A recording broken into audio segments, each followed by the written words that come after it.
Hello everyone, this is our poem, Dust of Snow by Robert Frost. So before starting, I will give you the central idea of the poem. This poem expresses the significance of small things in changing one's mood. Basically ये जो pome है इसके अंदर आपको छोटी छोटी चीजें कैसे किसी व्यक्ति का मूड चेंज कर देती हैं इसके बारे में जानने को मिलेगा. Through this poem we get a message that we should hope for the best even in the worst situations. इस पोम के अंदर हमें ये पता पड़ेगा कि कैसे एक व्यक्ति को एक मैसेज मिलेगा इसमें कि हमें एक कैसे पुरानी खराब सिचुएशंस जो होती है, वर्स्ट सिचुएशंस जो होती है, उनमें भी कैसे कुछ ना कुछ अच्छा ढूंढ लेना चाहिए. एक उम्मीद रखनी चाहिए कि कुछ ना कुछ इसमें भी बेस्ट है. We must also remember that nature and its objects have the ability to make one happy and come out of hopelessness. हमें हमेशा याद रखना चाहिए, एक ऐसा नेचर रखना चाहिए हमारा कि कैसे हम एक व्यक्ति को या किसी भी पर्सन को खुश रख सकते हैं, खुद से खुश रह सकते हैं. ये बिल्कुल भी होपलेसनेस वाली जो चीज होती है, अगर एक ऐसी सिचुएशन आ गई है जहां पर कोई हमारे पास उम्मीद नहीं बची है, फिर भी हमें अपने आप में एक ऐसी एबिलिटी रखनी चाहिए जिससे हम उसके अंदर भी कुछ ना कुछ पॉजिटिव साइड जो है वो देखें.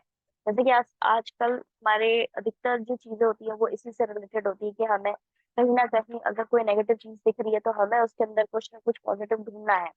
हमें होप नहीं खो देनी है, ठीक है, उम्मीद नहीं छोड़ देनी चाहिए. वो वाली चीज इसमें आपको जानने को मिलेगी.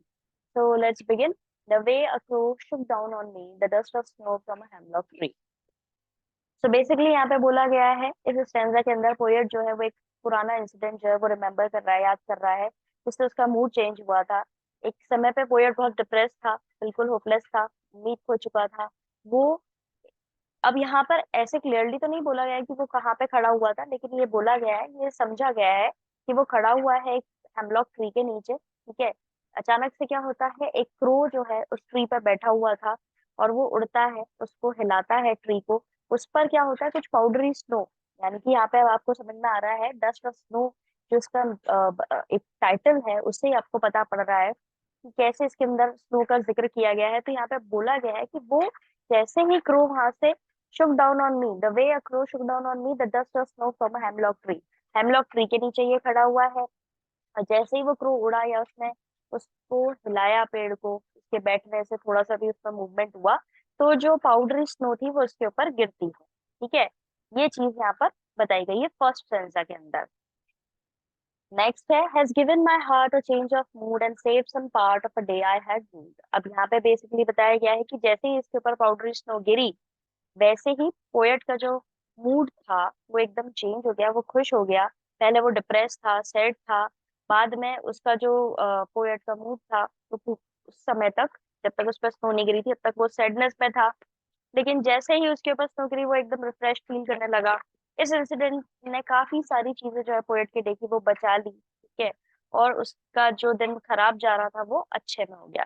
तो बेसिकली बहुत ही शॉर्ट पोम है, रॉबर्ट फ्रॉस्ट की है. हेमलॉक ट्री एक पॉइजनस प्लांट होता है जिसमें स्मॉल वाइट फ्लावर्स होते हैं. मीनिंग दे रखा है कि ग्लॉसरी और रूट का मतलब होता है हेल्थ इन रिग्रेट, यानी कि रिग्रेट में वो काफी वहां पे खड़ा हुआ था, मतलब he was sad at that time. तो यहाँ पर बेसिकली यही चीज बताई गई है कि even though he was standing in under a poisonous tree, still उस पर से जब स्नो गिरी तो उसका मूड जो है वो काफी एकदम से रिफ्रेश हो गया, वो काफी ज्यादा हैप्पी हो गया. अब let's move on to the poetic devices used in the poem or poem. So basically, poetic devices used in the poem is rhyme scheme, which is ABAB, and the symbolism, hemlock tree and crow are symbols that are generally associated with the negative emotions and aspects. But the poet uses these symbols to bring about a positive change in him. यहाँ पे बोला गया है कि hemlock tree और crow दोनों ही जो है वो नेगेटिव इमोशंस और एस्पेक्ट्स को दर्शाते हैं, लेकिन पोएट ने यहाँ पे इन सिंबल्स को एक पॉजिटिव चेंज जो उसके अंदर आया उससे जोड़ करके दिखाया है. हेमलॉक ट्री एज हमने पढ़ा ही है कि वो एक पॉइजनस ट्री होता है, क्रो बेसिकली नेगेटिव उसके लिए ही माना जाता है. हाँ, फिर उसके बाद में है alliteration, is a repetition of the same consonant sound in the near by words. यहाँ पे अलिट्रेशन जो है इसमें सेम कॉन्सोनेंट साउंड को आसपास के जो वर्ड्स होते हैं उनमें रिपीट किया जाता है. For example has given my heart, H and saved some part, saved and some. So basically these are the poetic devices which were used in the in this poem, Dust of Snow, a short and simple poem. Hope you understand. Have a nice day ahead. Please conjure up your problems. We will sort all of your problems very soon.